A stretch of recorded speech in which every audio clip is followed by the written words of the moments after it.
Olá, boa tarde. Meu nome é Luciano Toledo, eu sou o host de vocês nessa primeira edição do primeiro FutureCon Digital Summit.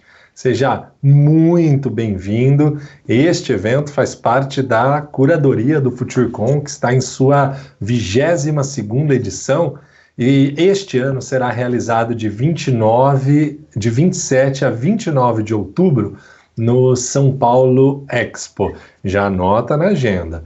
Reunindo ali os principais líderes de tecnologia e de gestão, não só do Brasil, mas também da América Latina. O FutureCon Digital Summit, ele traz um pouco do conteúdo que você já está acostumado ali, que você encontra no evento físico, agora em um formato digital. São 7 trilhas de conhecimentos reunidas em 8 dias, com 2 sessões diárias. Essa que acontece agora às 14 horas e após às 18 horas. E você que está nos assistindo, compartilhe a sua participação nas suas redes sociais e não se esqueça de marcar a hashtag FutureCon Digital Summit. Convide também os seus colegas, esse evento é totalmente gratuito. Para quem perdeu o conteúdo da primeira semana, acesse o site FutureCon Digital Summit e assista às gravações. Hoje, nós iniciamos a 2ª semana de FutureCon Digital Summit, trazendo a trilha de conhecimento Future Payment, congresso focado em tecnologias e inovação em meios de pagamento, um dos temas mais falados em meios de pagamentos este ano no país é a regulamentação do Open Bank, no Brasil pelo Banco Central. Por isso, Otávio Damasio, ele é diretor de regulação do Banco Central e traz agora como a regulamentação abre novas oportunidades e modelos de negócios. Muito obrigado, estamos todos honrados com sua participação. Senhor Otávio, seja muito bem-vindo, é com você. Ok, boa tarde a todos. É um prazer participar desse evento. Espero que todos estejam bem e pergunto se estão escutando bem e me vendo normalmente. Pode seguir? Então tá bom. Então tá, pode seguir. Então, beleza. Bem, a agenda do Banco Central, já há algum tempo, alguns anos, ela vem sendo uma agenda bem focada na parte de inovação, e aí inovação em todas as suas dimensões, né? E o objetivo principal dessa agenda é tornar o sistema financeiro ainda mais eficiente, mais competitivo e mais inclusivo, né? Trazendo, inclusive, o sistema financeiro para um mundo mais digital, que na prática é uma demanda da própria sociedade, não só brasileira, mas sociedade mundial. Essa agenda de inovação, do meu ponto de vista, ajudou bastante o sistema financeiro a enfrentar esse momento que a gente está vivendo agora, que é o isolamento social decorrente da Covid-19, né?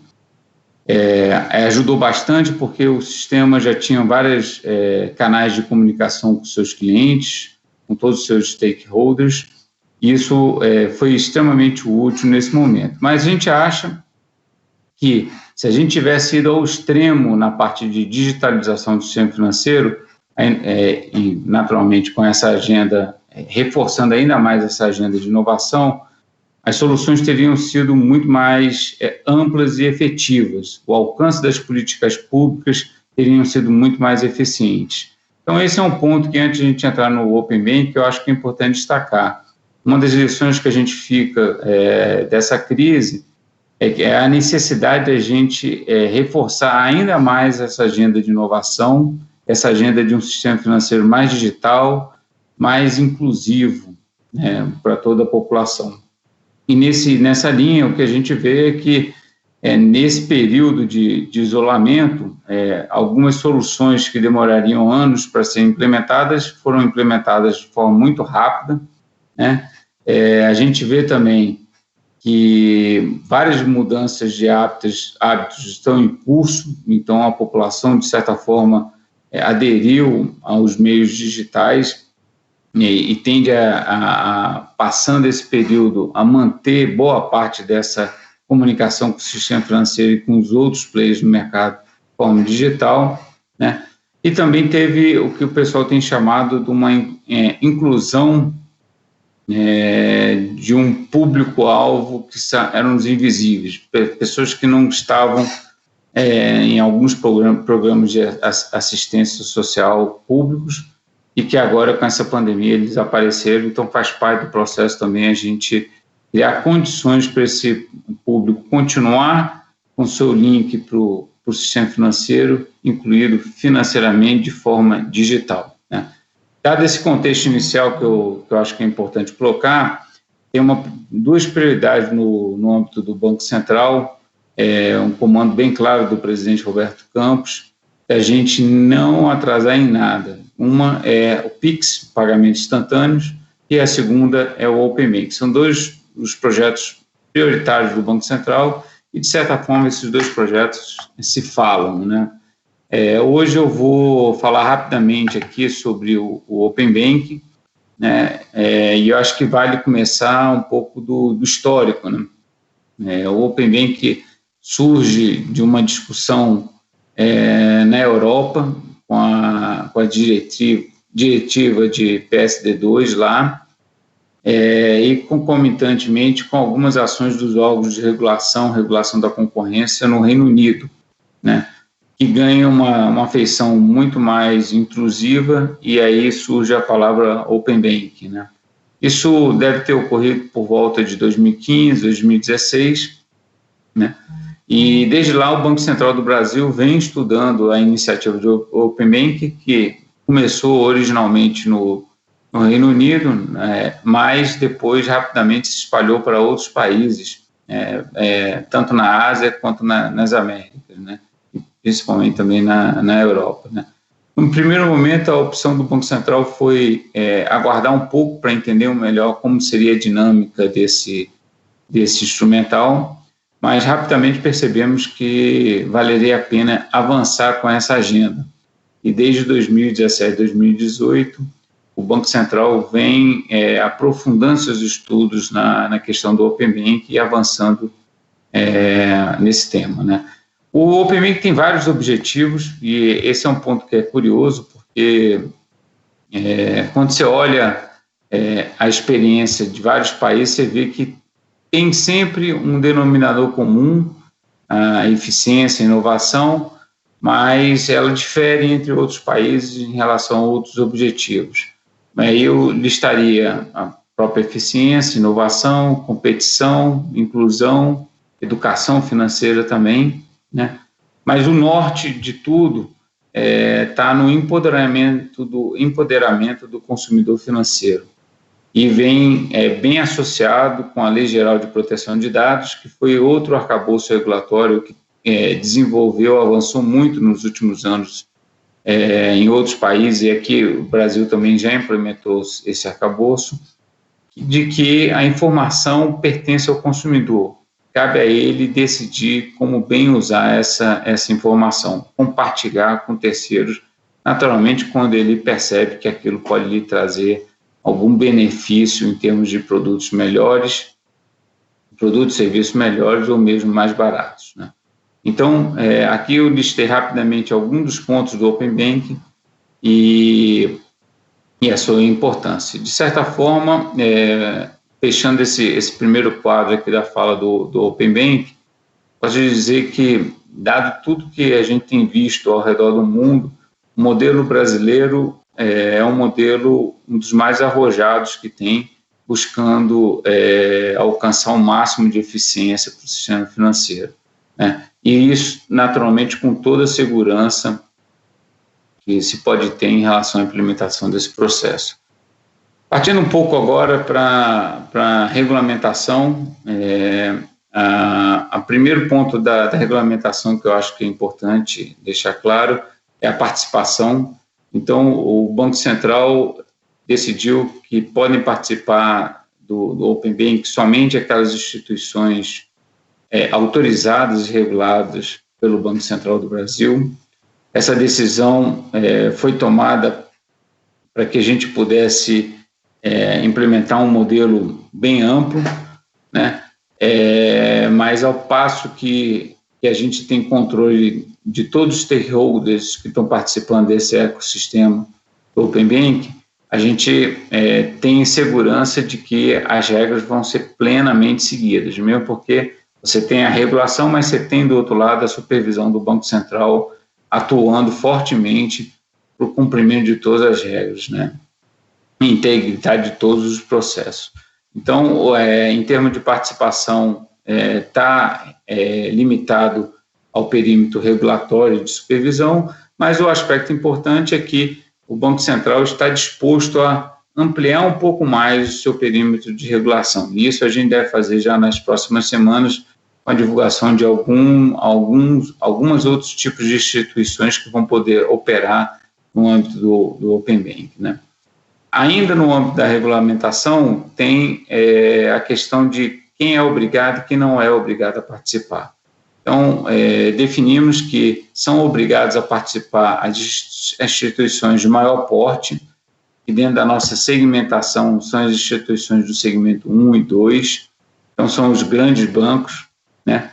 E as demais instituições, sejam elas instituições financeiras ou de pagamento, elas estão autorizadas a participar, mas a participação é facultativa, mas a partir do momento que ela inicia o seu processo de participação no Open Banking, a participação tem que ser de forma respeitada a reciprocidade, ou seja, ela vai poder, naturalmente, com a autorização do seu cliente, receber informações, fazer inicialização de pagamentos e outras operações permitidas no Open Banking, mas também, se o seu cliente permitir, ela vai ter que fornecer essas informações, as informações do seu cliente nelas, né, para terceiros que estejam participando desse ecossistema do Open Banking. Então, foi a forma que a gente encontrou para permitir, de forma justa, a participação dos vários tipos de instituições financeiras e de instituições de pagamentos que estão no perímetro regulatório do Banco Central. A implementação do Open Banking está prevista em 4 fases. A primeira fase, ela envolve informações básicas das instituições financeiras, dos bancos. Isso é extremamente importante porque ajuda algumas fintechs a recolher as informações, comparar essas informações e fornecer pacotes de opções para seus clientes. Então, ele vai ter acesso às informações básicas de produtos e serviços de bancos, de todos os tipos de instituições financeiras, participantes das IPs também, e com isso facilita muito a organização para o cliente entender aonde é melhor ele operar, aonde é melhor ele comprar certos produtos ou serviços. Lembrando que hoje, uma parte dessas informações já estão disponíveis nas agências bancárias, mas geralmente uma folha pregada num canto da agência bancária e pouco acesso. Agora a gente vai ter a informação, além de padronizada, disponível de forma digital via os apps que vão ser construídos. Então, essa é a primeira fase.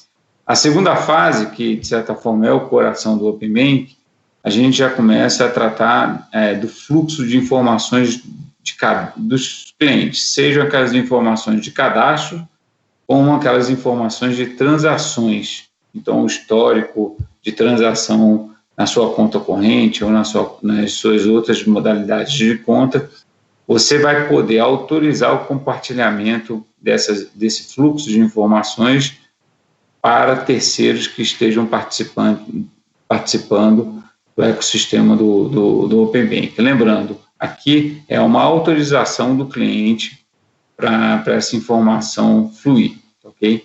A terceira fase, ela é iniciação de transação de pagamento e propostas de operações de crédito. É aqui nessa fase que o Open Banking se casa, se une com o pagamentos instantâneos, o Pix, que é outra iniciativa do Banco Central, e você começa a ter a fluidez das informações que transitam no âmbito do Open Banking com um processo de inicialização de pagamentos. Na quarta fase, é um passo além, que a gente começa a expansão do escopo. né, incluindo operações de câmbio, investimentos, seguros, previdência complementar, todos esses produtos e serviços que são ofertados pelos conglomerados financeiros. Okay? Como eu mencionei antes, o Open Banking, mesmo com todos os desafios que estamos enfrentando no âmbito desse isolamento social e do combate ao Covid-19, ele não sofreu qualquer tipo de atraso no seu processo de implementação. A regulamentação já foi publicada e ela começa, a implementação, ela se torna efetiva para a sociedade a partir de novembro de 2020, naquelas fases que eu mencionei, e conclui todo esse processo com a quarta fase em outubro de 2021, ok? Lembrando um pouco como funciona o arcabouço de orientação do Open Banking, está dividido entre uma regulação e uma autorregulação, que a gente tem chamado de uma autorregulação assistida. A regulação, que já está toda publicada, ela trouxe os princípios e objetivos, o escopo mínimo de dados, serviço, o escopo de participantes, o compartilhamento, as regras de jornada do cliente. E aí aqui eu faço uma pausa para explicar um pouquinho esse processo da jornada do cliente, que ele é um ponto fundamental. Inclusive, quando a gente estudou a experiência de outros países, identificou que a jornada do cliente foi um importante obstáculo no desenvolvimento do Open Banking nos seus dias iniciais. E a jornada do cliente, no caso brasileiro, recebeu uma atenção muito próxima, muito atenta, para que ela seja segura e eficiente, entendeu? Então, a jornada do cliente, quando eu digo jornada do cliente, a partir do momento que eu, cliente de uma fintech, mas que tenho toda a minha vida financeira em alguma outra instituição ou em um outro grande banco, eu inicio o processo de compartilhamento do dado, eu não posso ter essa jornada dificultada no meu banco, né? O que aconteceu lá fora? Lá fora, o acesso era difícil. Quando você conseguia localizar o link no home banking da instituição, você tinha que passar por uma série de questionamentos, muitas vezes com lentidão desse processo, que levava muitos clientes a desistir desse processo. Então, voltando, no caso brasileiro, a gente já na regulação adotou algumas regras que tendem a alinhar essa jornada ao próprio processo de entrada do cliente no home banking da instituição financeira. Então, se é uma senha com token, vai ser uma senha com token em uma etapa. Se são duas senhas, uma de entrada e outra de transação, vão ser duas senhas, de forma que fique fácil para o cliente entrar e concluir o processo, e concluir com toda a segurança. Lembrando que todos os stakeholders que estão participando diretamente do Open Banking fazem parte do perímetro regulatório e estão sujeitos à supervisão. Além dessa questão da agilidade no processo da jornada do cliente, a gente também instituiu alguns mecanismos de governança, identificando, inclusive, o diretor responsável da instituição financeira pela qualidade desse processo, o que traz mais segurança de que o processo vai funcionar. Se não funcionar, o Banco Central vai correr atrás e vai cobrar dos participantes. Mas tenho certeza que vai tudo correr bem. Voltando aí para os pontos da regulação, tratamos também da franquia de gratuidades. A regulação trata também da convenção, conteúdo mínimo que deve estar presente na convenção, uma estrutura de governança e também o cronograma de implementação que eu mencionei há pouco. De forma complementar, temos também uma autorregulação. A autorregulação, a gente tem denominado ela de autorregulação assistida, né? A autorregulação, ela tem o objetivo de definir os padrões tecnológicos, os procedimentos operacionais, como a implementação das interfaces, os padrões de certificado de segurança, solicitação de compartilhamento de dados e serviços. A autorregulação vai tratar também da padronização do layout dos dados e serviços, os canais de encaminhamento de demandas e de resoluções de disputas, valores de ressarcimento entre participantes, direitos e obrigações de participantes e repositório de participantes. Essa autorregulação, a gente também já divulgou recentemente a estrutura da governança da autorregulação, que vai ser composta por 3 camadas, a camada deliberativa, o secretariado e os grupos técnicos, e ela é um modelo de autorregulação que combina uma pluralidade, uma representatividade, permitindo que diferentes participantes do ecossistema do Open Banking no âmbito do Sistema Financeiro Nacional tenham voz e possam participar com o objetivo que a gente tem de tornar o Open Banking no Brasil um modelo muito eficiente, inclusivo e que traga competição e benefício para o cliente de produtos e serviços financeiros. Como eu mencionei antes, essa autorregulação, a gente denominou ela de autorregulação assistida. O Banco Central do Brasil vai acompanhar passo a passo todas as deliberações e desenvolvimentos técnicos e sempre vai ter a prerrogativa, se algo sair fora do esquadro, fora dos princípios que o Banco Central vislumbra, ele poder puxar para a regulação. Mas, apesar das divergências que existem dos players que estão já participando desse processo da governança, a nossa visão é que o processo tem fluído com bastante tranquilidade e eu acho que o debate vai ser extremamente construtivo para todo o processo e para a implementação do Open Banking. Enfim, eu sempre gosto de concluir minha fala de Open Banking citando um comentário que alguém fez comigo um tempo atrás. Eu não lembro quem fez esse comentário, mas dou crédito a ele de qualquer forma, que guardado as suas proporções, o Open Banking ele se equipara à internet nos seus primeiros dias. No início você acha que é só uma troca de um instrumento para trocar paper entre 2 universidades e passado aí 30, 40 anos, você vê a dimensão que aquilo representou para a economia. No caso do Open Banking, há uma grande expectativa de que daqui a alguns anos a gente vai olhar para trás e vai ver o quanto que aquilo mudou a forma de relacionamento do sistema financeiro, né? E quais os benefícios que isso trouxe para o cidadão.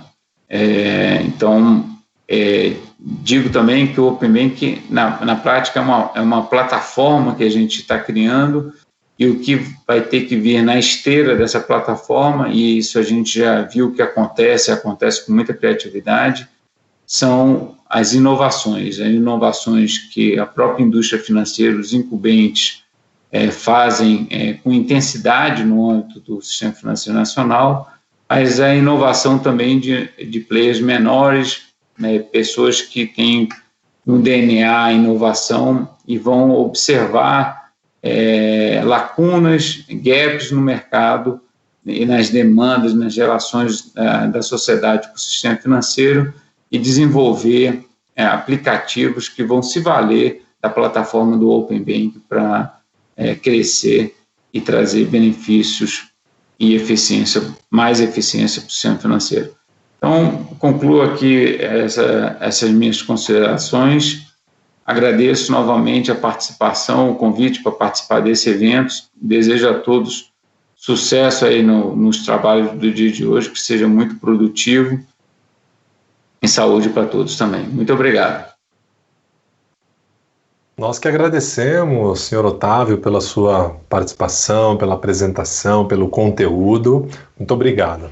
Bom, você que está nos acompanhando, não custa lembrar, o nosso chat ele está aberto, tá? Então, todas as suas dúvidas, por favor, pode fazer ali para todos os painelistas, inclusive desse próximo painel. Obviamente, as perguntas que não forem possíveis serem respondidas agora, durante a nossa programação ou logo após as apresentações, elas serão respondidas posteriormente via e-mail. Dando continuidade à programação do Future Payment, o FutureCon Digital Summit traz uma discussão sobre como o Open Bank está revolucionando os serviços financeiros. E para debater este importante tema, estão aqui conosco, reunidos conosco, Ivo Mosca, superintendente de Open Bank e pagamentos instantâneos do Itaú, José Luiz Rodrigues, conselheiro da AB Fintech, Leandro Vilém, diretor de Políticas e Negócios e Operações da Febraban, Sérgio Biagini, sócio-líder da indústria de Finance Services da Deloitte, Tiago Aguiar, head de novas plataformas da TecBan. Todos serão moderados pelo Eduardo Neger, presidente da Abranet. Essa discussão ela tem o patrocínio da TecBan. Sejam todos muito bem-vindos. Neger, é contigo.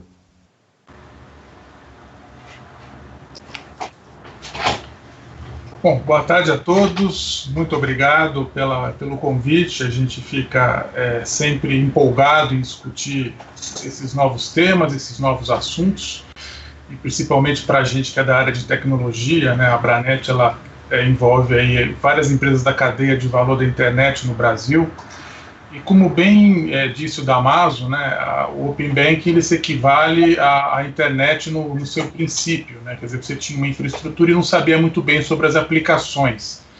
E hoje a gente tem aí essa possibilidade do Open Banking cada vez mais próximo de todos, e muitas vezes a gente não tem muito bem clara a ideia de como que a gente pode tá aplicando isso, como é que isso vai impactar na vida da gente, quais são as oportunidades que isso pode gerar.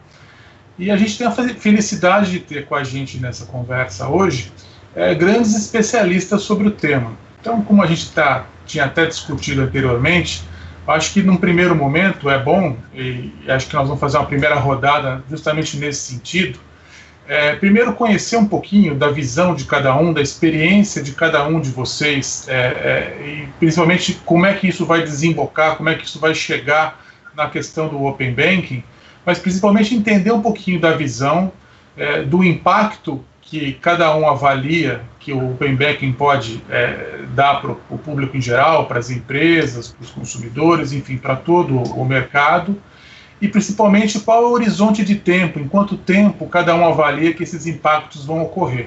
Então, acho que num primeiro momento, eu gostaria de ouvir de cada um de vocês, começando pelo Tiago, um pouquinho de como é que é a tua experiência, como é que é a atuação aí do teu segmento e como é que é a tua visão em relação ao impacto, como é que o Open Banking vai estar impactando aí no mercado.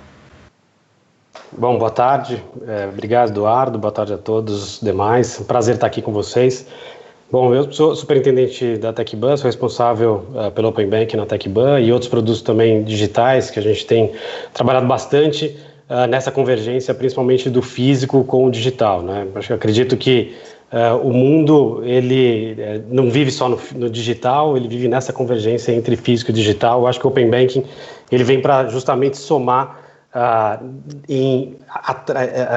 fazer com que as pessoas que estão vivendo no mundo real, ali no mundo, no seu dia a dia, no físico, possam ter acesso rapidamente, digitalmente, às soluções financeiras, produtos financeiros que vão ser possíveis, né, a partir do Open Banking. A gente vem estudando Open Banking já há mais de ano, a gente tem uma parceria muito grande com o pessoal do Reino Unido, principalmente com os responsáveis por terem trabalhado no Open Banking no Reino Unido, né, o pessoal do BI, enfim, e a gente está já com o time completo trabalhando dentro de uma plataforma para facilitar justamente esse relacionamento entre as instituições participantes, né. Para mim, assim, só parafraseando, acho que o Otávio falou, acho que o conceito fundamental do Open Banking, acho que também o ponto de partida é que os clientes, eles justamente são donos e vão gerir seus próprios dados, né? Eles vão determinar justamente para quem que eles devem e com quem eles querem compartilhar. Então, eu acho que a gente vai assistir e principalmente participar, né, ativamente de uma ampliação da distribuição de produtos financeiros, né? Então, até pouco tempo, o próprio banco desenvolvia os seus produtos, ele mesmo distribuía. Então, o Open Banking ele vai ser uma abertura da distribuição, né? Acho que a partir do Open Banking a gente vai ter produtos financeiros chegando principalmente às pessoas que hoje não têm acesso. Acho que o grande objetivo que a gente tem que conquistar com o Open Banking, deve ser conquistado, é incluir financeiramente essas quase 50 milhões de pessoas que hoje não têm nenhum acesso a crédito, né? E falar de acesso a crédito, para nós, é muito simples, né? Enfim, que a gente sempre teve isso, mas a maioria das pessoas não conseguem, né, financiar um imóvel, comprar um carro, fazer um seguro de vida. Enfim, então, o Open Banking poder incluir essas pessoas, principalmente porque numa colaboração entre instituições, bancos grandes e fintechs que estão próximos dessa população, isso vai trazer muita inovação, eu acho que vai trazer ganho operacional. Eu vejo que o universo financeiro ele vai se expandir bastante, eu acho que novos players vão entrar, acho que realmente é aquilo que falou em relação à internet, a gente não consegue dimensionar ainda o que vai acontecer com o Open Banking, e a gente não pode analisar também o Open Banking isoladamente. Eu acho que o Open Banking junto com IoT, blockchain, inteligência artificial, 5G, tudo isso somado, daqui 5, 10 anos a gente vai desacreditar, a gente não tem noção realmente do que vai poder acontecer, né? Eu acho que ninguém vai perder, eu acho que o campo vai ser ampliado, né? A gente vai ter um campo de jogo muito maior, mais players vão entrar, mas todos vão ganhar, né? Então, eu acho que é um pouquinho dessa minha introdução em relação ao Open Banking. Ótimo, excelente. Aproveitar e também ouvir agora o Zé Luiz, que tem uma grande experiência aí no setor e está envolvido diretamente aí numa área bastante dinâmica, que é a área das fintechs, né? Então, o que você poderia nos colocar aí da sua visão? Acho que é legal você contar um pouquinho da tua experiência, do teu segmento específico que você atua e um pouquinho da tua visão em relação a esses impactos do Open Banking. Bom, boa tarde a todos, prazer participar com vocês mais essa jornada aí, para tentar colocar um pouco mais claro o que se trata o Open Banking, que é uma matéria para nós especialistas fácil, para a população em geral complicado, e para alguns especialistas também. Eu sou José Luiz Rodrigues, eu sou sócio titular da JL Rodrigues Consultores Associados, que é uma empresa, uma consultoria especializada em regulação, organização e supervisão do sistema financeiro e do mercado de capitais. E acumulo lá com muito prazer a função de conselheiro da Associação Brasileira de Fintech, voltado mais à área de regulação. Bom, a história diante é muito importante saber, quer dizer, o movimento não é novo, a gente, o Open Banking simplesmente é o final é o ponto de encerramento de uma fase, início de uma fase muito, muito maior, que é o quê? Você juntar tudo aquilo que aconteceu no mundo de 2008 para cá, dessa mudança de tecnologia, dessa mudança de postura do sistema financeiro, e isso veio caminhando, quer dizer, no começo, o segmento que eu represento aqui hoje era tido como um oponente ou como um competidor fatal com relação ao sistema. Hoje é um companheiro, é um parceiro, quer dizer, as parcerias foram desenvolvidas, hoje os grandes bancos, ou todo o sistema formal, tradicional, vem trabalhando lado a lado com as fintechs para que as coisas aconteçam muito bem. A gente teve um momento agora especial, quer dizer, na verdade, com a crise toda, com esse problema todo que estamos vivendo agora nessa crise da saúde, um negócio terrível que ninguém aguardava, mas a gente teve aquilo que a gente chama no sistema financeiro de teste de estresse, né? Teve um teste de estresse diferente, complicado, um teste de estresse onde todo mundo olhou tudo que estava acontecendo, tá? E a gente testou o funcionamento daquilo que a gente colocou em prática e achava ou não que podia funcionar ou tinha alguma métrica. Acredito que todo mundo teve que parar para avaliar muito bem todos os seus portfólios de produtos, de conexões e planejamentos futuros, porque foi tudo muito rápido. A autoridade não parou a agenda, isso foi importante, porque a continuidade da agenda mostrou que tinha uma direção a seguir, uma direção firme, que devia ser seguida, e mostrou as nossas deficiências. Quer dizer, na verdade, tem uma série de deficiências, a gente encontrou deficiência em distribuição de valores para a população em geral, por conta da crise. A gente mostrou alguns problemas de conexão. Problemas gerais, não vou listar, todo mundo viu um monte de problema, mas um monte de soluções, que todo mundo teve que vir para dentro de casa e, de uma certa forma, se comunicou ou conseguiu resolver seus problemas de forma pessoal ou empresarial de uma forma muito bem resolvida. Então, como eu disse, é o final de uma etapa, o começo de outra, porque De hoje em diante, a gente está organizando esse mercado todo que até então se chamava de competição, ou que a grande competição estava na informação. A informação vai estar com o seu grande possuidor, com o seu dono, que é o cliente, a pessoa física, é o cliente do dia a dia. Esse cara vai ser empoderado hoje para que ele use seus dados de forma a ter um atendimento melhor no sistema financeiro.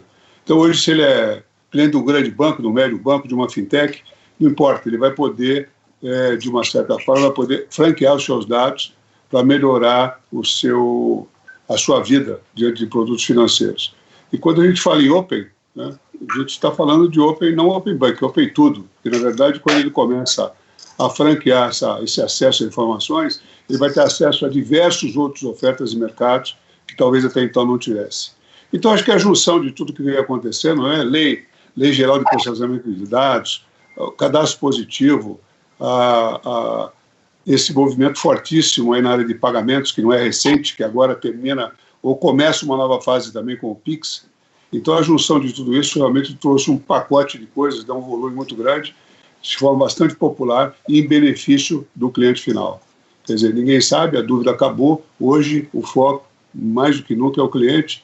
Quem souber tratar dados, quem souber prestar um bom serviço, quem se preparar para ter técnica e custo, amanhã vai lá no retrovisor e vai ver o resultado. Tá?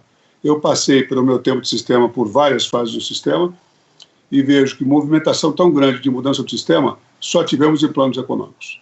Tá? Então, a gente vai ter que refazer a base toda, os bancos todos estão se repensando, não existe exclusão, existe inclusão, todo mundo está muito bem colocado, é uma oportunidade única de realmente ter um sistema financeiro e ter um produto nisso muito interessante. Eu sou bastante otimista, eu acho que num curto espaço de tempo, que nem o Damaso costuma falar, é olhar no retrovisor e ver o que faz para melhorar, porque a tendência é essa. Mais uma vez, obrigado pela participação, estou disponível. Obrigado. Muito obrigado. Bom, queria ouvir um pouquinho você, Leandro, a respeito da tua visão em relação ao Open Banking, e às vezes a gente vê tudo isso no PowerPoint, é tudo muito, muito bonito, muito legal, mas queria entender um pouquinho da tua visão e até que ponto isso é factível, quais seriam os gargalos, os impactos de deixar isso operacional. Enfim, o que você vê de uma maneira geral aí a respeito da implementação do Open Banking? Bom, Nagé, obrigado a todos aí pela oportunidade. Acho que tem uma audiência aí altamente qualificada e que a gente vai poder compartilhar um pouquinho a nossa visão. Primeiro de tudo, eu sou um suspeito absoluto para falar de Open Banking. Eu sou entusiasta do projeto. Acho que o projeto, eu lembro lá a primeira vez que eu escutei de Open Banking já era ali 2016, talvez, 2017. Eu estava num outro projeto na Febraban e uma das consultorias me acionou dizendo, olha, tem um negócio aqui em Londres que está acontecendo, um momento que eu acho que você vai ficar interessado, marcamos uma reunião, acompanhei o projeto e eu falei, puxa, isso aqui é um negócio realmente bastante transformacional. Mas como tudo que é transformacional, até mesmo a internet, foi na década de 80, há de se tomar alguns cuidados. A ideia é boa e a gente tem que tomar cuidado aqui para não destruir uma ideia que ela é boa, né? E ela vai trazer realmente vários fatores de vantagem para os clientes. Para quem lembra, quem tem um pouco mais de idade aí lembra da internet da década de 90, nós tínhamos lá a linha de escada, não sabíamos exatamente para que servia aquele negócio, fazia-se muita pesquisa, mas muito pouca transação, né? Muitas empresas entraram nesse mercado ao longo do tempo, tivemos alguns fracassos, alguns sucessos, poucos sucessos, mais fracassos do que sucesso, mas no resultado final foi extremamente vantajoso para todo o e-commerce. Hoje temos aí mundialmente, temos um mercado gigantesco de e-commerce, sistema financeiro hoje se apoiando fortemente em cima das transações digitais e toda uma mudança comportamental que a gente observou. Agora, a mudança, ela aconteceu rapidamente? Não aconteceu rapidamente, tivemos vários percalços aí pelo caminho e obviamente, algumas lições aprendidas. Eu acho que o Open Banking também não vai ser diferente. O Open Banking vai ser tão transformacional quanto a internet, no entanto, a gente tem que tomar cuidado para que hoje, diferentemente da década de 90, hoje a velocidade com que as coisas acontecem, ela é muito mais acelerada, é muito mais rápida. Então, é diferente, de novo, diferentemente do que acontecia naquela época em que você poderia ter um problema pontual na tua operação, seja ela financeira, seja ela não financeira, e você conseguia contingenciar aquele problema. Hoje, no mundo digital, quando você aciona, você acaba botando para dentro do sistema 50, 60 milhões de pessoas e fazendo bilhões de transações por ano. Só para te dar um número, no ano passado, no sistema financeiro brasileiro, nós já tivemos, sem Open Banking, claro, nós tivemos só em mobile e internet de transações remotas, tivemos quase 90 bilhões de transações. Então, um erro aqui nessas transações, nesse processo, significa dizer que você não vai ter problema, você não vai ter 10 ou 20 problemas, você vai ter 10 ou 20 milhões de problemas, né? Então, a velocidade do mundo digital ela é muito maior, principalmente nesse momento que estamos vivendo, que ela está muito mais consolidada, ela acabou sendo incorporada no dia a dia das pessoas. Então, obviamente que o Open Banking é um grande potencial. De 2017, quando a gente começou a estudar para cá, a Febraban nós fizemos muitos investimentos, principalmente na qualificação de pessoal. Os bancos também acompanharam esses investimentos em termos de pessoal, de consultorias, de tecnologia, formação de pessoas. Então, nós estamos prontos para entrar nessa nova fase. Eu acho que não só pronto, mas absolutamente capacitados para prestar todo o apoio. Obviamente que a gente tem alguns pontos de preocupação, como eu falei antes, é extremamente desafiador. Nós temos aí pela frente um cronograma extremamente desafiador. Acho que o diretor Damaso colocou anteriormente que o escopo da operação brasileira ela é um escopo muito mais abrangente, e nós temos aqui uma ambição de tentar fazer num prazo muito menor do que qualquer outra geografia no mundo. Então esse é um ponto de preocupação significativo do nosso lado.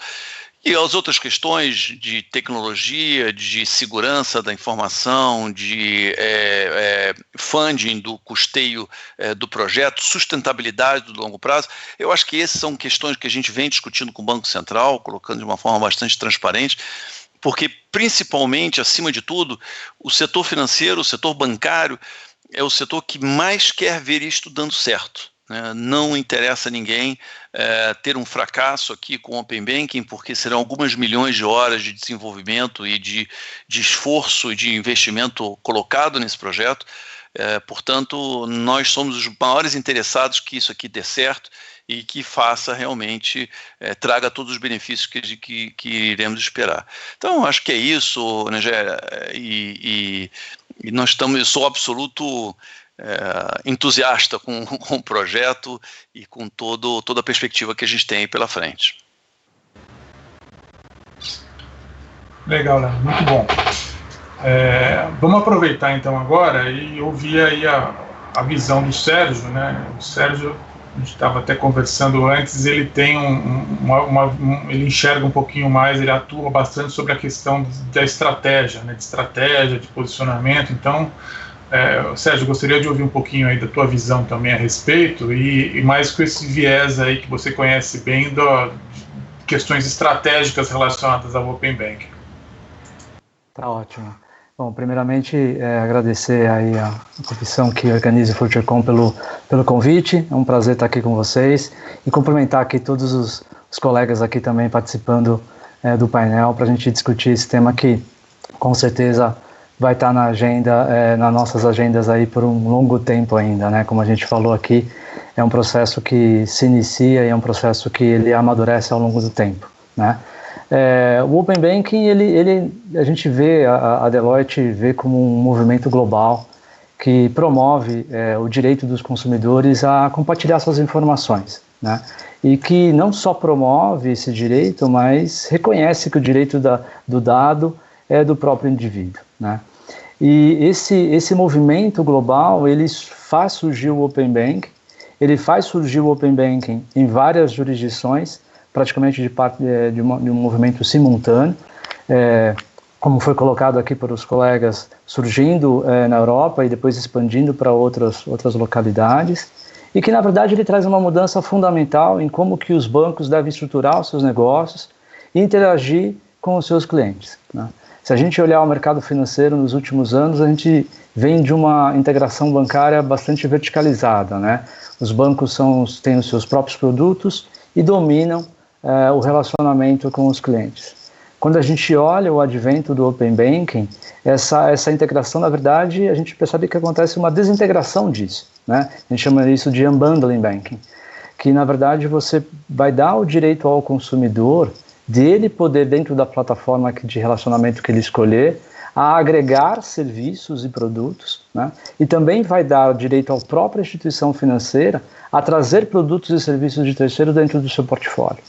Então, quando a gente olha o movimento do Open Banking, na verdade, nós estamos vendo a possibilidade do surgimento de novos modelos de negócio, de novas cadeias de valor, de novos ecossistemas surgindo dentro do mercado. E eu acho que isso é de uma beleza incrível.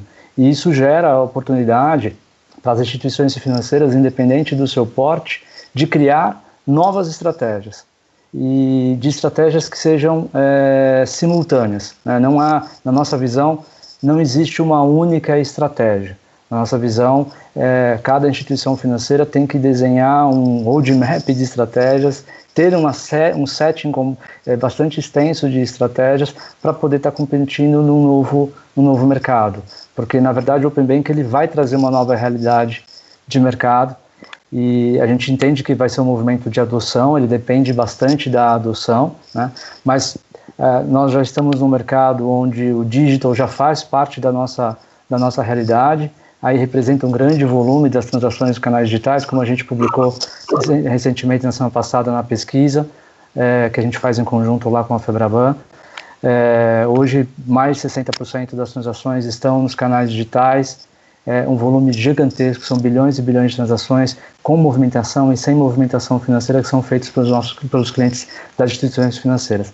Eu acredito que, dado essa já digitalização, vamos dizer, do cliente financeiro no Brasil, eu acredito que a adoção também do Open Banking vai ser bastante acelerada no nosso mercado.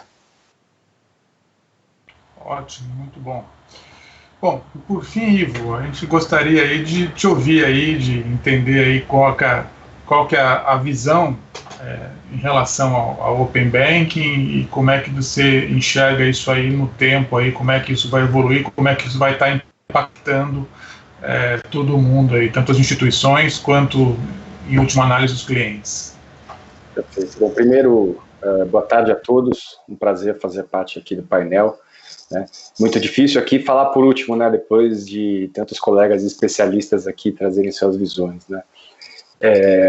Mas de qualquer forma, quando a gente olha para o Open Banking, eu concordo principalmente com os comentários iniciais, que ainda não está claro qual o tamanho da grandeza desse projeto, né?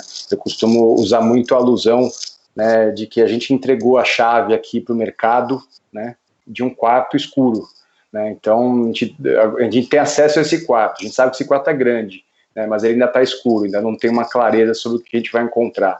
Mas a amplitude dos serviços que o Open Banking começa a abrir esse espaço, então, é enorme, né? E aqui não há uma clareza ainda de um modelo vencedor, né? Inclusive, muitos dos modelos que a gente vê vão para os dois lados, sejam através de uma oferta, né, de outros produtos dentro de uma instituição financeira já consolidada, né, ou de um incumbente, e assim como o inverso, você também tem produtos sendo distribuídos aqui em outros canais que não os dessas instituições. Então, quando a gente olha para o Open Banking num curto prazo, né, o que eu vejo como a principal vantagem nesse momento é a derrubada de uma barreira, né, que é a barreira dos dados e da informação. Então, pegando aqui o exemplo de 2 pontos da segunda fase, que já deve ocorrer segundo o cronograma agora em maio do ano que vem, os dados cadastrais dos clientes, por exemplo, uma vez que eles ficam de fácil acesso né, na mão do cliente, transmitir esses dados de uma instituição para outra, você derruba uma barreira, por exemplo, de onboarding de um serviço novo numa nova instituição, né. Vamos lembrar que até pouquíssimo tempo atrás, quando você abriu uma conta bancária, você precisava ir até a agenda, carregando uma série de documentos em papel, né, e muitos desses documentos serviam para aquilo. Se você fosse abrir uma conta numa outra instituição, você tinha que fazer o mesmo, né. Mais recentemente, com a abertura de conta online, isso abriu um novo espaço e diminuiu a barreira de aquisição de clientes, e agora a gente vai para um segundo nível, né, onde, se você quiser abrir uma conta após o Open Banking, basta você autorizar que a nova instituição receba seus dados cadastrais para abrir essa conta. Então você sequer precisaria movimentar qualquer documentação, né, a não ser você ir na tua instituição atual e aprovar que seus dados naveguem para a próxima, né. Então aqui, já a barreira de onboarding caída, né, você conhecer o cliente fica muito fácil, né. Então, uma vez que você tem a transmissão de dados transacionais desses clientes, também numa transmissão de dados, você de repente pode conhecer toda a vida financeira dos últimos 12 meses de um determinado cliente. Então fica muito fácil que uma instituição consiga jogar isso dentro dos seus modelos e consiga prever um tipo de relação com esse cliente, já entendendo quais são suas principais necessidades, né, se é crédito, investimentos, enfim, né, podendo ter uma oferta muito mais assertiva, né. Então esse mundo já se abre em meados do ano que vem, né. Então vai ser algo muito rápido, né. Então, para os clientes você tem uma enorme vantagem, para as instituições você tem uma enorme vantagem, e para todos, no final das contas, uma redução de custos muito grande, né? Seja o custo do nosso tempo, seja o custo das instituições financeiras, até mesmo com armazenamento de informações. Então, no próximo ano, temos essa grande mudança, mas, como o Leandro também já trouxe aqui, a preocupação é realmente, nesse curtíssimo prazo, fazer todos esses desenvolvimentos com a segurança, né, que um Brasil exige, né. Então, a gente tem uma LGPD aqui, que vai correr muito junto também, né, com todo o Open Banking e com as suas responsabilizações, né, perante os participantes. Então, muito importante que essa jornada realmente, como o diretor da Amazo trouxe, seja muito assertiva, muito transparente e fácil para que os nossos clientes entendam, e que toda a informação ela trafegue de uma forma muito segura, né, porque no final das contas, ter acesso às informações agora vai ser uma agilidade para o cliente, mas também para o fraudador.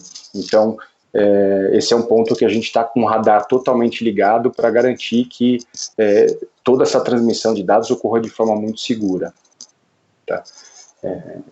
Agora, em relação aos benefícios para os clientes de forma geral, né, como eu já disse, além da questão de redução de custos, é claro que vai ficar muito fácil você trocar de vida, né, dentro de instituições, se você não estiver feliz com aquela instituição, né.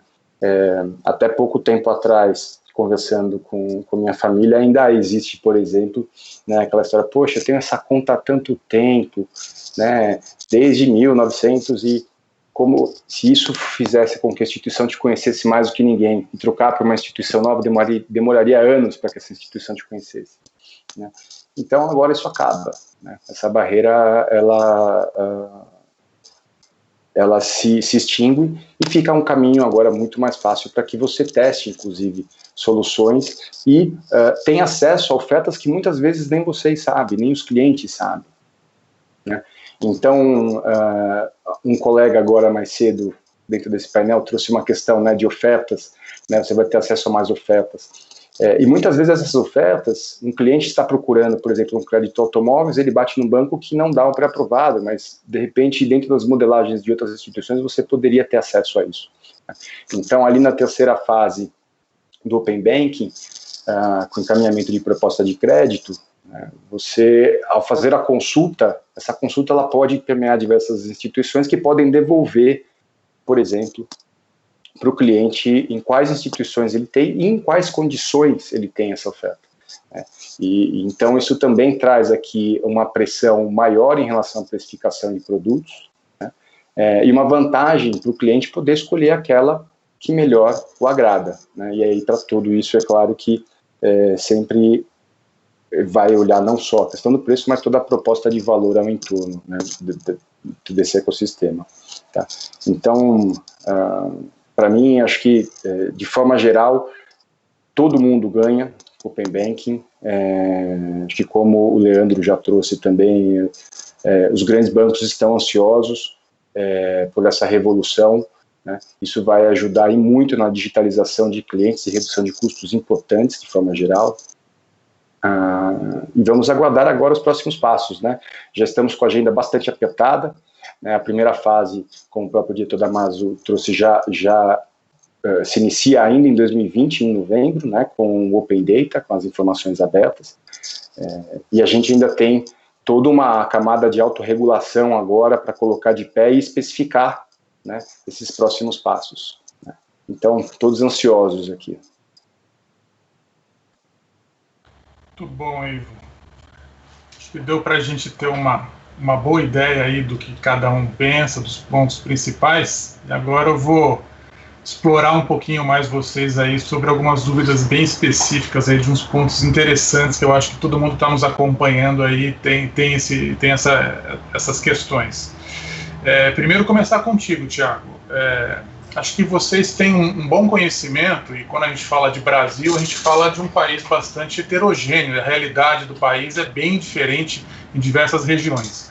Não só por hábitos do consumidor, mas por questão até da infraestrutura, né? A questão da conectividade não é a mesma no país todo, a questão da educação, enfim, a gente tem diversas diferenças regionais.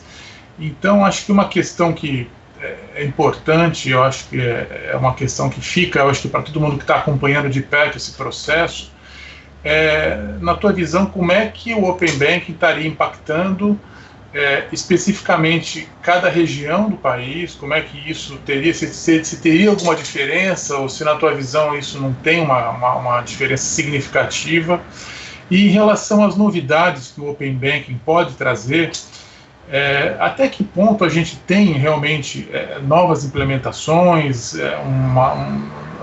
novos hábitos colocados, e até que ponto algumas coisas ainda vão permanecer, quer dizer, até que ponto a gente tem alguns hábitos, algumas formas de atendimento que, num primeiro momento, não vão ser muito afetadas, e a tendência até que pelo hábito dos clientes e pela realidade de cada região do país, isso ainda vai continuar por algum tempo. Como é que você enxerga o que continua igual e o que muda num curto espaço de tempo? Eu sei que é um exercício meio de futurologia, eu coloquei aí num problema, mas eu acho que dá para você compartilhar um pouquinho com a gente a tua visão em relação a isso, por favor. Legal, Eduardo, obrigado. A pergunta realmente é difícil, como a gente falou no começo, né, conseguir imaginar o que o Open Banking vai fazer, principalmente num país como o nosso, né, que realmente é bem colocado.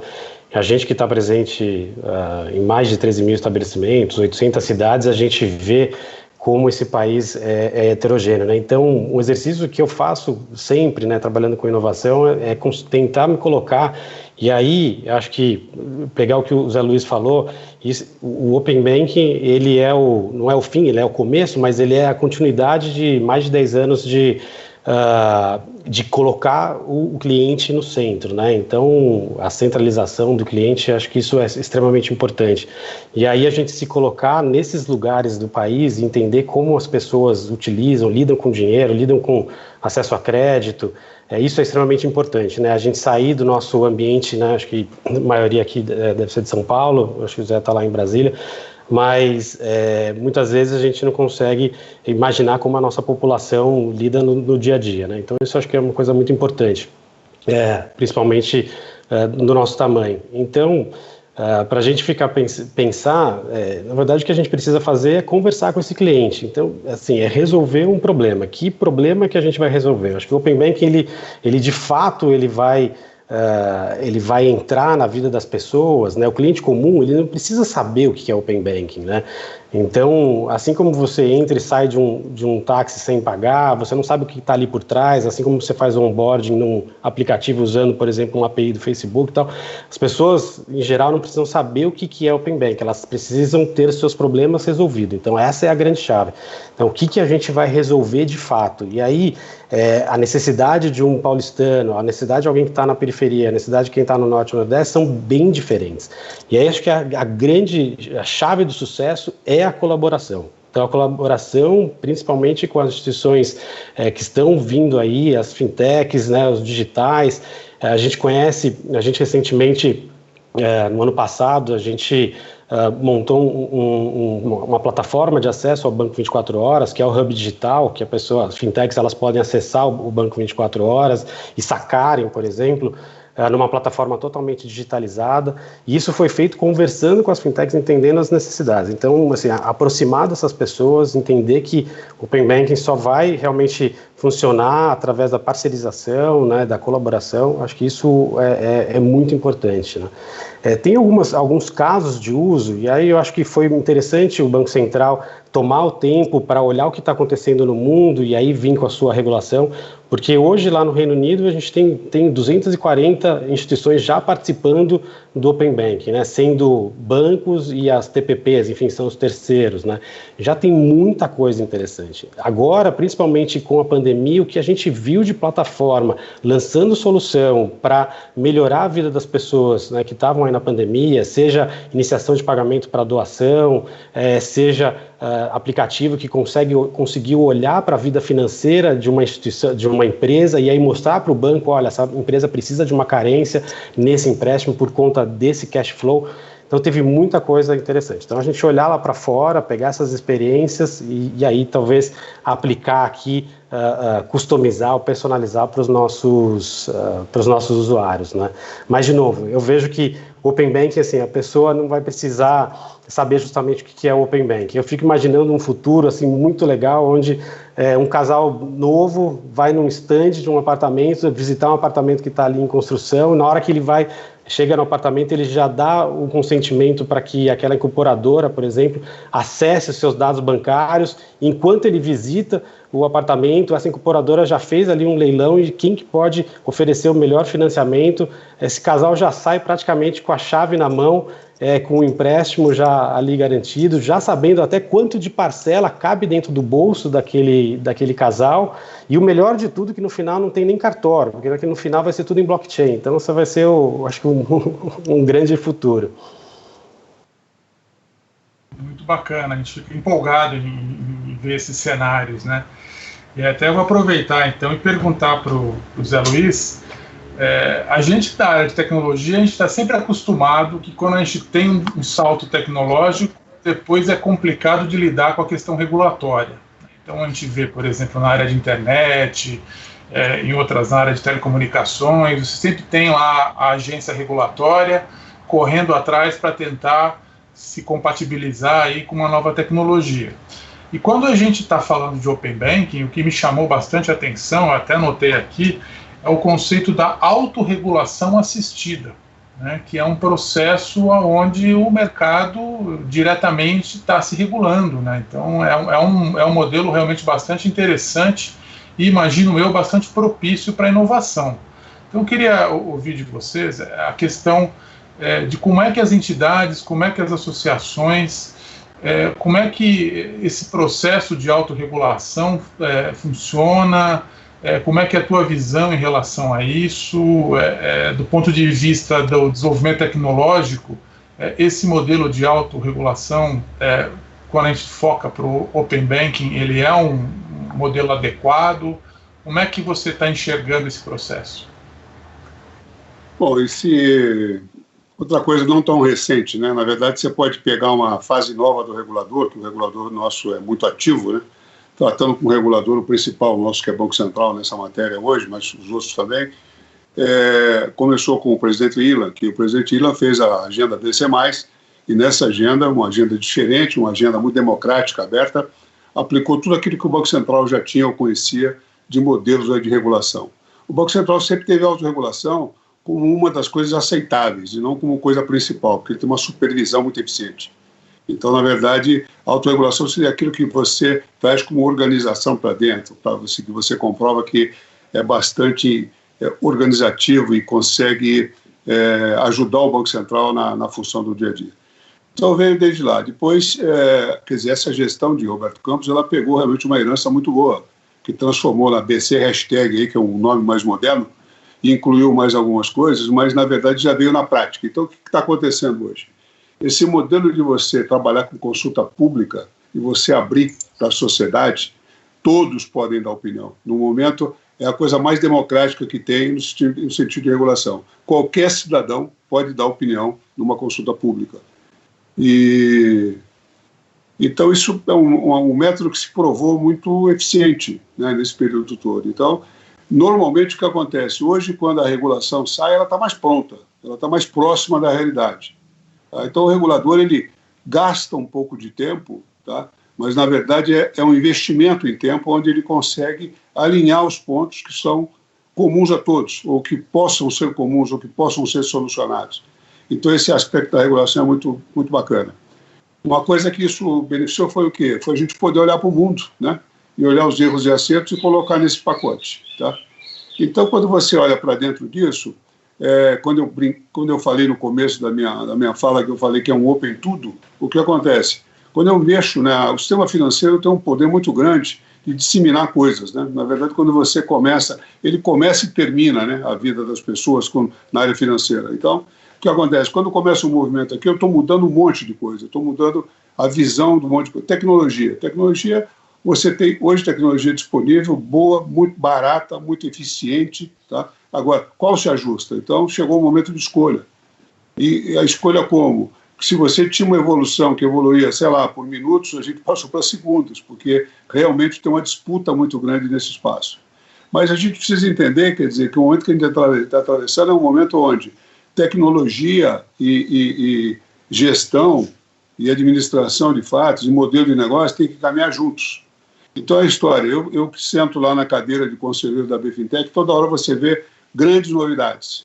Você tem que sentar junto e ver. Tá bom, veio do pessoal da área de tecnologia, vamos entender aqui se isso aqui tem um modelo eficiente, um modelo rentável, alguma coisa que possa significar diferença. Né? Bom, então acho que esse é o casamento, eu acho que é o grande momento, como já os meus parceiros falaram, de você cruzar todos esses interesses. Né? E cruzar todos os interesses aonde? A favor do cliente. Então acabou, quer dizer, você não vai ter mais escolha de região porque a receita é maior ou menor. Você vai estar focado no cliente, que pode estar onde ele quiser. Mudou, o momento de vida das pessoas mudou. Então você tem que começar a analisar de forma diferente. Então, eu acho que a grande condição do negócio, a grande vantagem que vai trazer é isso. Realmente não precisa conhecer todo esse aparato tecnológico e no regulatório que você tem no Open Bank, mas a gente tentar traduzir por educação financeira para que essas pessoas entendam que momento ele está. Uma coisa muito importante, encerrando, você tem uma comunicação que vai existir durante anos ainda nesse país, tá? De mundo digital e físico. Tá? Você tem uma diferença continental. Tá? Se você olhar, grande parte do mundo ainda, os pagamentos de pequenos valores ainda se processam em moeda.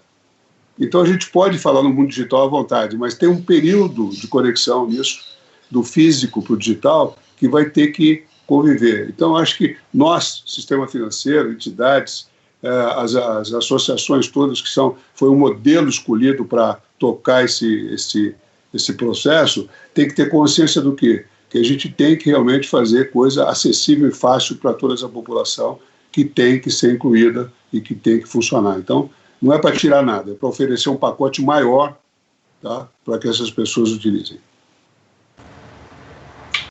Ótimo.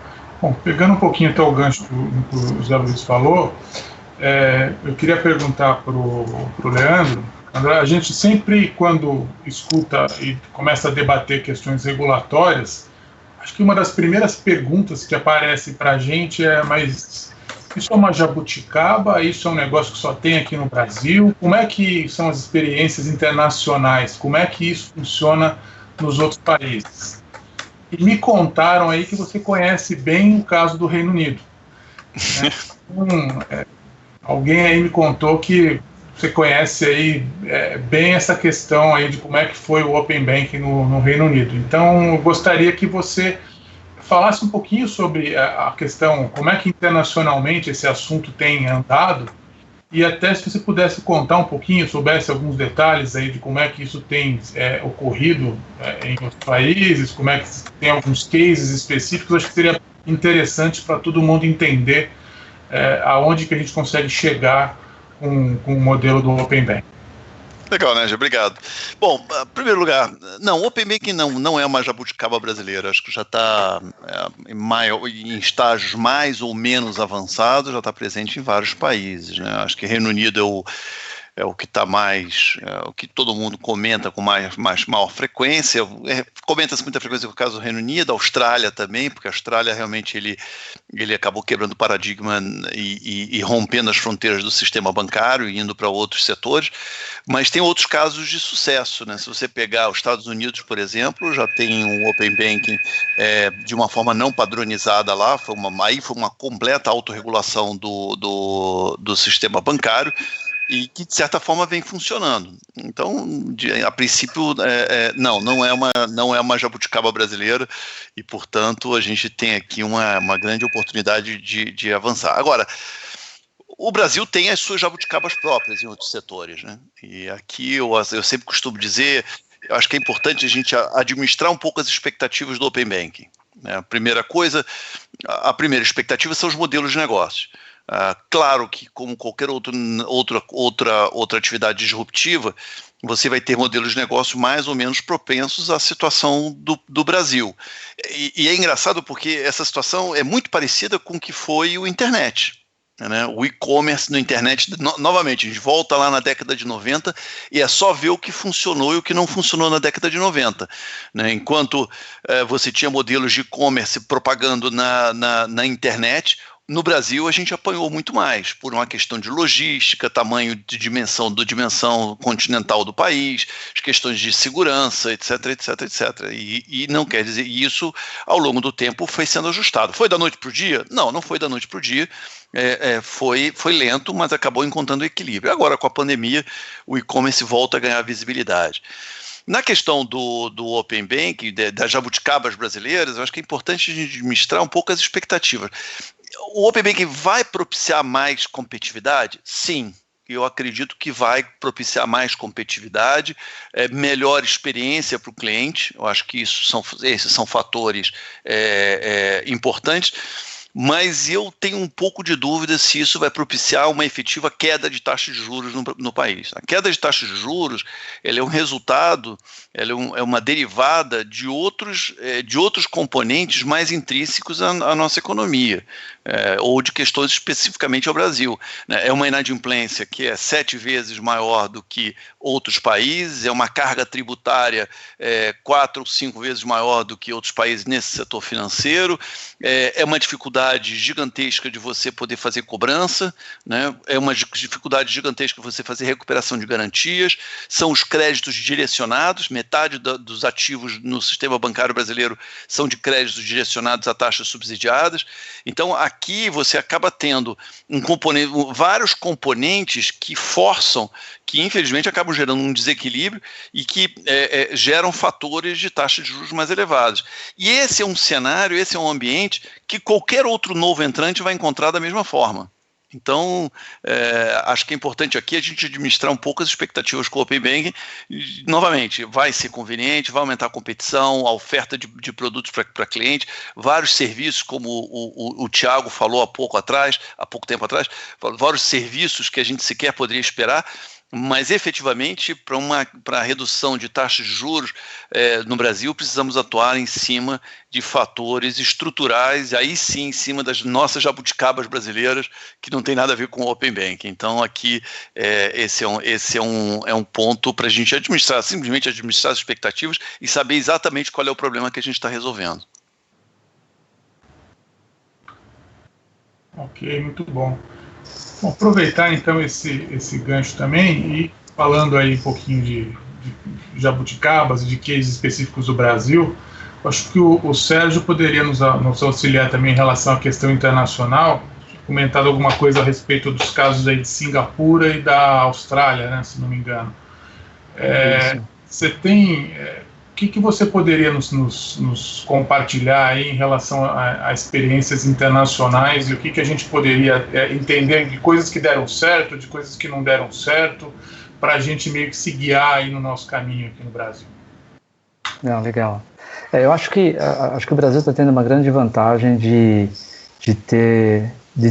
estar seguindo o movimento, né? Não está sendo o precursor do movimento, está seguindo o movimento e está olhando o que aconteceu de experiências boas e experiências ruins, o que deu certo, o que deu errado em outras jurisdições, né? Acho que essa é uma grande vantagem que a gente tem, e o que é muito legal, todo o projeto que tem sido executado aí pelo Banco Central, encabeçado pela Febraban, o Leandro é super envolvido nisso, justamente essa visão de usar o benchmarking de fora para trazer para dentro, né? Então acho que essa é uma grande vantagem que a gente tem aqui no Brasil, para a gente não montar uma jabuticaba, né? Acho que na verdade a gente montar algo que pegue o melhor de cada mercado, o melhor de cada experiência e forme algo realmente único e que gere valor não só no mercado, mas também principalmente para os indivíduos e os consumidores de serviços financeiros, né?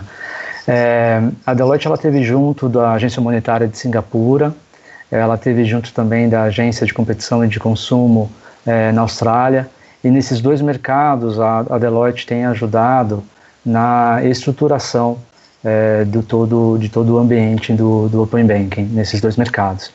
Acho que a grande diferença nesses dois mercados é o conceito que não fica num silo de financial services, né? O conceito lá não é de Open Banking apenas, é de também Open Banking. O conceito lá é o conceito de Open Data, né? Reconhecendo que o cliente tem o direito à informação e essa informação ele tem livre arbítrio de transitar essa informação, a informação de um indivíduo não se restringe apenas à vida financeira dela, né, ou à vida financeira desse indivíduo. Então, o movimento desses mercados, no caso de Singapura e no caso da Austrália, ele é um movimento de Open Data que começa pelo setor financeiro, né? Mas a visão desses mercados é uma visão mais estendida, que aí abraça outras indústrias, como utilities, serviços, telecom, chegando até saúde, né? Então, justamente é a unificação dos dados de todos dos indivíduos, e que o indivíduo tenha a plena liberdade de compartilhar esse dado com quem ele desejar, da forma que ele desejar, né? Então, gerando aí no futuro realmente uma sociedade totalmente digitalizada. Então, acho que essa é a grande diferença do que a gente tem quando a gente olha o Open Banking no Brasil e a gente olha esse movimento que nasceu nesses dois mercados que eu acabei de citar agora. Bom, Sérgio, a gente está recebendo aqui várias perguntas. Antes da gente começar a estar tratando aí das perguntas da audiência, eu queria até já adiantar um tema com o Ivo. Ivo, a boa parte da audiência aí que é cliente do sistema financeiro insiste basicamente em dois pontos, duas grandes preocupações. A primeira grande preocupação é segurança. Segurança. Quando a gente fala do setor financeiro, eu acho que esse vai ser um dos principais pontos que são colocados. Então, até que ponto essas estruturas de Open Banking vão garantir aí a questão da segurança do usuário? E um outro ponto aí que também tem sido bastante colocado por boa parte das questões é em relação à competição. Quer dizer, até que ponto esse modelo de Open Banking também vai gerar competição nos diversos serviços financeiros aí que existem, né? Então, se você puder colocar um pouquinho a tua visão a respeito. Claro. Então, vamos começar por segurança, né? Eu acho que essa é a maior preocupação realmente quando a gente fala de transmissão de dados, né? A gente não pode esquecer que todos os casos de uso que a gente tem buscado de Open Banking vêm de países de primeiro mundo e países com índice de fraude baixíssimo, né? Ao contrário do Brasil, né? E quando a gente fala de segurança aqui, a gente não está falando só de questões tecnológicas, tá? Porque hoje, quando a gente fala em fraudes no sistema financeiro, cerca de 70% dessas fraudes não vêm de falhas sistêmicas, elas vêm de engenharia social, né? Então, a nossa maior preocupação está em torno disso, né? Primeiro, como garantir, de novo, uma experiência muito fácil e transparente, e ao mesmo tempo em ambiente seguro, né? É importante lembrar que pela regulação, hoje, né, primeiro ponto que o diretor da Maso trouxe em relação à participação, só instituições autorizadas a funcionar pelo Banco Central é que terão acesso a essas informações, né? Então, isso já mitiga de alguma forma pelo fato de que é uma empresa autorizada a funcionar, é uma empresa sujeita aos controles regulatórios. Um segundo ponto é que toda a transmissão de dados, ela vai se dar nas duas pontas, e aqui eu acho que foi uma chave, um processo de decisão muito importante do Banco Central, e eu acho que ele foi muito assertivo em decidir desta forma. Então, um cliente que deseja ter a sua informação saindo de uma instituição para outra, primeiro ele vai ter que dar o consentimento na nova instituição, para poder buscar essas informações na instituição antiga ou doadora, né? E o cliente vai ter que fazer a autorização, então, na instituição antiga ou doadora. E isso vai sempre ocorrer em ambiente logado, tá? Então, uma vez isso acontecendo, primeiro, né, você tem aqui um processo de autenticação antes, onde você identificou que o cliente é ele mesmo. E segundo, que você, então, tem que ter acesso a essas duas contas para poder fazer, por exemplo, essa transmissão de dados. O que nos preocupa, além disso, né, como serão muitas experiências, muitas novas empresas no mercado, a forma com que isto pode acontecer é que, com certeza, logo nos primeiros momentos, a gente deve descobrir aqui uma série de tentativas de fraude, porque hoje é muito fácil você receber um link, né, e ter que colocar suas informações lá, né? Então, a gente vai ter sim um desafio de educação da população em relação ao tema. Eu concordo com o Sérgio que, assim, em algum momento, ou de forma geral, o Open Banking para a população, de forma geral, não vai saber que ela está tratando de Open Banking. O Open Banking é o meio pelo qual ela vai estar ganhando facilidades em termos de contratação de produtos, oferta, enfim. Então, se a gente não olhar para essa experiência e ter todo o cuidado para padronizar, né, um exemplo que o Banco Central tem feito muito recentemente aqui, trazendo como paralelo, o PIX, né? Então, quando a gente fala de pagamentos instantâneos, o Banco Central ele desenvolveu um manual, por exemplo, né, de experiência mínima do usuário, onde ele tem padronizado uma série de experiências. Então, com isso, independente da instituição que você esteja, né, para o cliente, a experiência vai ser sempre muito próxima. Pode mudar as cores, pode mudar, enfim, algumas etapas, mas o core vai ser o mesmo. E para o Open Banking, esse é um trabalho que eu acho que essa autorregulação assistida vai ter que trabalhar, que é garantir que essa experiência ela sempre seja muito padronizada e de fácil controle para os clientes, tá? Principalmente os novos digitalizados aqui, que já a crise ajudou a derrubar essa barreira de segurança, né, ou essa insegurança, né, em trabalhar no meio digital. A gente viu aqui números recordes de digitalização de clientes. Então, esse para mim é o principal ponto aqui, tá? Em relação a infraestruturas, como não há clareza ainda se a gente vai ter aqui as APIs conectadas diretamente entre as instituições, ou se a gente vai ter alguma instituição centralizada, na prática, a regulação não determina isso, né? É importante lembrar que a responsabilização das instituições receptoras e doadoras, e cada uma dentro dos seus limites, também vai ser importante de ser bem definida nesse processo. A gente tem uma LGPD aqui como apoio, né, mas a LGPD, de alguma forma, ela traz uma corresponsabilização, né?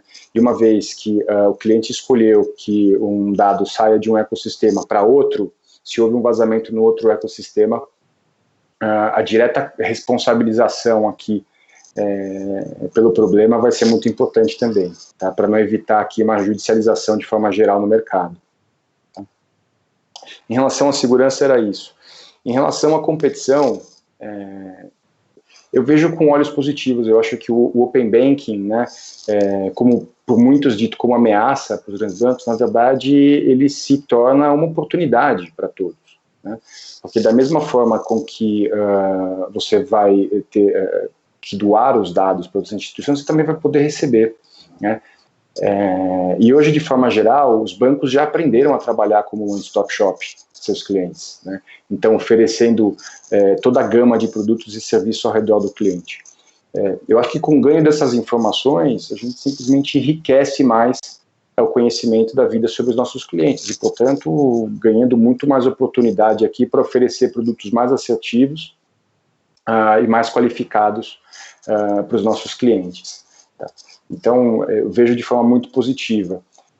Agora, deve abrir sim um espaço para novos concorrentes aqui, sejam na visão, né, de Bank as a Platform, né, o que eu quero dizer com isso, alguém tentando agregar todos os produtos e ser o ponto de contato com o cliente, mas também do outro lado como Bank as a Service, né, que então trazendo ou disponibilizando produtos bancários em outros canais, ou seja, você permear os produtos além dos canais próprios para serem oferecidos. Gostei muito do exemplo trazido pelo colega do crédito imobiliário, que eu acho que isso é bem por aí, né? Talvez inicialmente não a incorporadora vai fazer isso, mas se tiver alguma instituição autorizada Banco Central prestando esse serviço, ela pode fazer esse encaminhamento, por exemplo, de proposta de crédito, e você vai receber ali todas as condições que você teria disponível, né? Então, utilizando como serviço, como exemplo do Bank as a Service.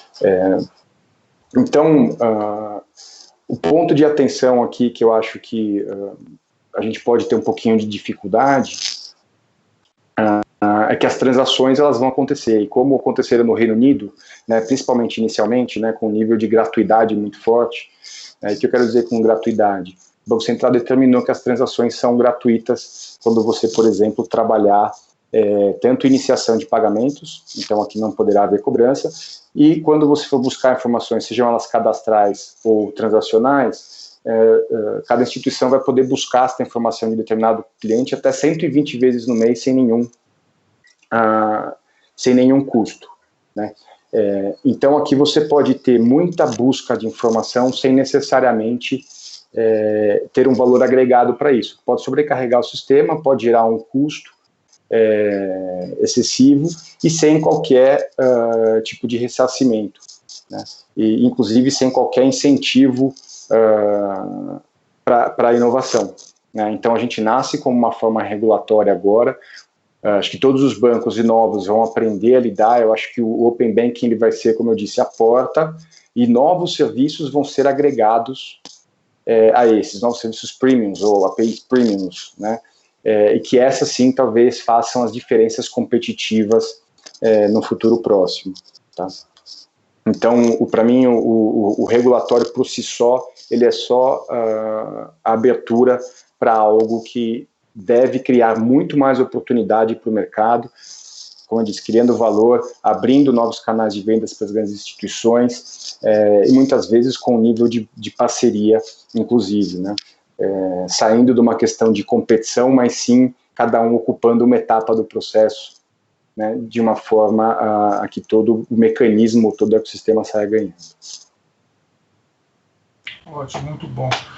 O Zé Luiz acho que me pediu para complementar. Zé Luiz, você queria complementar alguma coisa a respeito da autorregulação, é isso?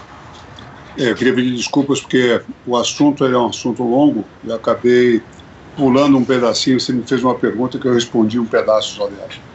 O modelo de autorregulação do Open Banking, na verdade, é um pouco diferente. A grande novidade que o Banco Central colocou foi a autorregulação assistida. A autorregulação, todo mundo conhece, é o conjunto de regras que cada segmento define, né, para que possa seguir a vida de todo mundo, pode ou não pode fazer. E o Banco Central, o que ele fez? Criou uma governança muito interessante, que ele colocou um nível estratégico, um nível administrativo, um nível técnico. Como eram todas associações ou segmentos, atores muito diferentes, você fez um comitê, né, um comitê estratégico, onde são sete cadeiras nesse comitê, onde vão chegar todas as decisões. E uma administração para isso tudo, e os grupos técnicos que vão tratar os temas específicos. Isso tudo sobe para esse comitê. Assistida por quê? Embora o Banco Central não tenha voto, ele está presente na regulação como um participante, que vai ponderar as decisões tomadas por esse grupo, que vai definir o manual, ou seja, as regras de autorregulação, as regras de convivência que vão ser impostas aos players por eles mesmos, né, pela autorregulação. Isso é questão de funcionalidade, questão de tecnologia, questão de produtos, questão de preços e aí por diante. Então, é um modelo bastante dinâmico e aberto, né, como eu disse inicialmente, bastante democrático, onde tem a participação de todo mundo. Como eu digo sempre lá para os meus associados, o importante em autorregulação, o importante nesse modelo, é que todo mundo realmente participe. Quando você participa, você consegue que o trabalho lá na frente saia melhor. Obrigado. Bom, agora eu queria colocar uma questão para todos, aí quem puder responder. A gente já tocou na questão regulatória, a gente já tocou na questão da segurança dos dados, mas eu acho que tem um ponto que é importante, que é a questão do cliente, da questão do usuário, especialmente num contexto onde a gente tem ainda a média dos brasileiros com pouca educação financeira.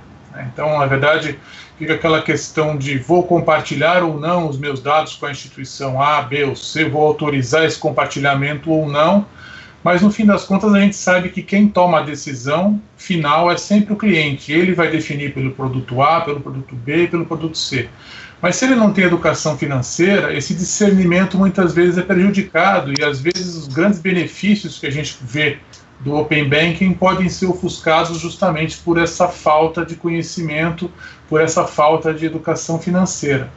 Eu queria, se alguém pudesse me colocar aí, até que ponto essas duas coisas têm que andar juntas, educação financeira e Open Banking. Será que são realmente, essa essencialidade ela existe mesmo, ou é uma visão um pouco exagerada? O que vocês pensam a respeito? Eduardo, Leandro, eu acho que a educação financeira ela é pilar básico de qualquer sociedade, independentemente de Open Banking ou não. Absolutamente necessário, né? Então, obviamente, a gente tem que ter conceitos mais básicos sendo permeado o máximo possível, independentemente da gente ter um processo de implementação de Open Banking, até porque as pessoas têm seu dia a dia financeiro, mesmo não sendo usuários do Open Banking de alguma forma, mas elas têm seu dia a dia financeiro que precisa ser conduzido. Com o Open Banking, eu acho que a situação ela se potencializa, né? E eu acho que não só na questão, a educação financeira é uma política de longo prazo, você não pratica educação financeira, né? Esse mês vão fazer educação financeira. O Brasil tem 200 milhões de pessoas, você não consegue fazer isso. Eu acho que o Open Banking, um dos pontos que nós da Febraban e os bancos aqui, o Ivo também tem essa preocupação, é a comunicação, né? Ter uma comunicação. Porque a comunicação, aqui, eu acho que o vencedor desse jogo aqui de Open Banking vai ser aquela instituição ou aqueles participantes que tiverem a capacidade de pegar um processo complexo como um volume de dados muito grande, né, e todo o processo de busca de autorização, busca de consentimento, de uma linguagem transparente, buscar aqueles dados todos e transformar aqueles dados numa conclusão simples, lógica e de muito fácil usabilidade por parte do cliente, né? Além disso, a instituição que tiver capacidade de se comunicar de uma forma muito simples, uma forma muito clara. Por trás tem uma tecnologia que tá movimentando e que vai manipular uma quantidade grande de dados, mas como é que você consegue ter a capacidade de se comunicar com o seu cliente de uma forma muito simplificada, de maneira que ele saiba exatamente o que ele está autorizando e para que serve aquilo. E em contrapartida, obviamente, que o cliente também vai esperar alguma contrapartida de benefício para ele. Ninguém vai ficar aqui compartilhando dado, como algumas pessoas inicialmente imaginam, que ninguém vai ficar aqui autorizando compartilhamento de dados se eu não estou vendo valor naquilo, ou se eu não estou tendo uma contrapartida. Então aqui acho que é importante um misto de benefício para o cliente, uma comunicação muito precisa e unificada, né? Porque eu já tenho visto agora nessa fase de pré-planejamento do lançamento do Open Banking, eu tenho visto muita comunicação, eu não diria comunicação, mas muita informação que ela não está batendo, ela não bate exatamente com o planejamento que está sendo feito, né? Então isso é importante, a gente estar alinhado junto com o regulador, junto com os demais participantes, ter uma comunicação única e clara e precisa, e depois do operacional no dia a dia, cada um falando com o seu cliente de uma forma muito, muito transparente e muito simples, né? Temos que saber falar lá com as pessoas de todas as faixas de renda, todas as regiões do país, e esse, sem dúvida nenhuma, é um desafio, não é simples. Eduardo, acho que para contribuir aí com o que o Leandro falou, e até respaldar o que ele falou, o Instituto Ipsos, ele faz uma pesquisa sobre o Open Banking já é o 2º ano, né? Então são 21 países que possuem algum tipo de legislação ou movimento em torno do Open Banking, né? E nessa pesquisa ele entrevistou 21 mil pessoas, e aí concluiu-se que 59% das pessoas, elas se sentem à vontade em compartilhar suas informações pessoais em troca de algum tipo de compensação financeira, ou algum desconto, ou alguma recompensa. No caso do Brasil, eles apresentaram 4 tipos de aplicativos: agregadores financeiros, aplicativos que ajudam a fazer contratação de empréstimo, enfim. E aí 44% dos brasileiros disseram que eles ficariam felizes em compartilhar os seus dados com esses provedores de serviço, né, para utilizar esse serviço. Então, complementar com a questão da educação financeira, eu acho que no Open Banking vão ter muitos produtos ou aplicativos que vão poder ajudar a população a entender o que é a educação financeira, né? Você tem, lá na Inglaterra, você tem aplicativos que eles verificam como que está o teu histórico naquele mês, e ele já vai identificando se você vai ter dinheiro para poupar, para investir, e ele já vai alocando aonde você determinou para, de repente, comprar um carro, fazer uma viagem e tal. Ele já vai fazendo isso automaticamente, ou vai te dando alerta daquilo que você, olha, está gastando muito aqui e ali. Então, eu acho que dá para realmente o Open Bank contribuir com a educação financeira da população. Mas, de novo, e aí também acho que afirmando o que o Leandro acabou de falar, isso vai depender de muita comunicação por parte das instituições para que o cliente se sinta confortável em compartilhar e dar acesso para alguma outra instituição ou algum aplicativo que venha fazer isso, né? Se eu puder complementar aqui também, concordo com tudo que o Thiago e o Leandro colocaram. Vou também roubar aqui uma frase do José Luiz também, que a gente vai ter um período sim de convivência. Para mim, o Open Banking, ele talvez não tenha a capacidade de digitalizar os clientes, mas sim de atuar sobre clientes já digitalizados, né, que é o 2º nível de conforto, né, que conforme pesquisa também colocada pelo Thiago, hoje outras pesquisas apontam inclusive que o apetite do brasileiro ele é inclusive superior ao do chinês, né?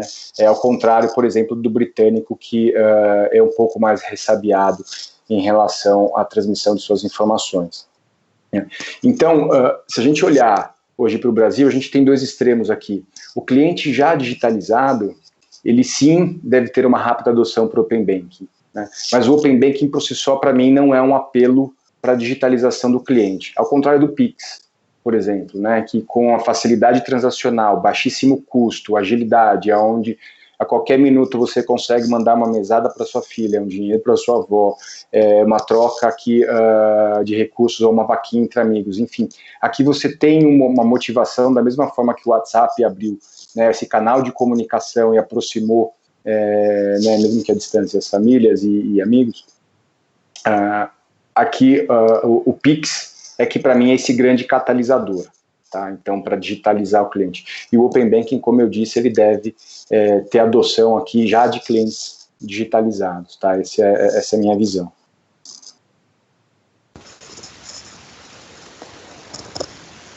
Bom. Acho que se eu só puder também complementar um pouquinho, Eduardo, essa questão da educação financeira, acho que os pontos colocados pelo Leandro, Thiago, Ivo, concordo plenamente com os pontos colocados por eles. Eu acho que o Open Banking ele traz uma oportunidade também do surgimento e, na verdade, de exponencializar as plataformas orientadas à educação financeira. É isso que a gente viu em outros mercados, né? Então, com o advento do Open Banking, em vários mercados, em várias jurisdições, essas plataformas, elas foram exponencializadas, né? Então, exemplos como Albert e alguns outros exemplos que foram citados aqui, é o que a gente deve ter também no nosso mercado, né? Assim, acho que com certeza essa é uma questão, o Open Banking não veio para resolver isso, óbvio, né? Mas eu acho que é uma questão que é um dos modelos de negócio que podem, com certeza, serem exponencializados, que é o primeiro modelo de plataforma, e dentro das plataformas a questão de educação financeira fica bastante evidente e latente, né? Não só a questão da educação financeira, mas também a questão do aconselhamento, né? Imaginando que a gente vai estar num ambiente aberto, como se tudo fosse um shopping financeiro, onde você tem a visão de tudo, né?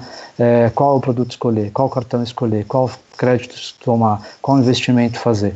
E hoje são decisões que nós tomamos pontuais de uma forma individualizada quando a gente está lidando com a nossa instituição financeira, né? Então, acho que quando a gente estiver num ambiente do Open Banking, a gente não vai estar olhando só a nossa instituição financeira, a gente vai estar olhando todo o mercado, né?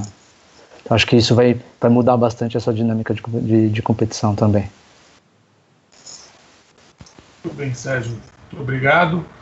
Bom, como a gente tinha imaginado, com participantes tão qualificados e com tão pouco tempo e com um assunto tão amplo, a gente realmente não vai conseguir abordar todas as questões aí sobre o assunto.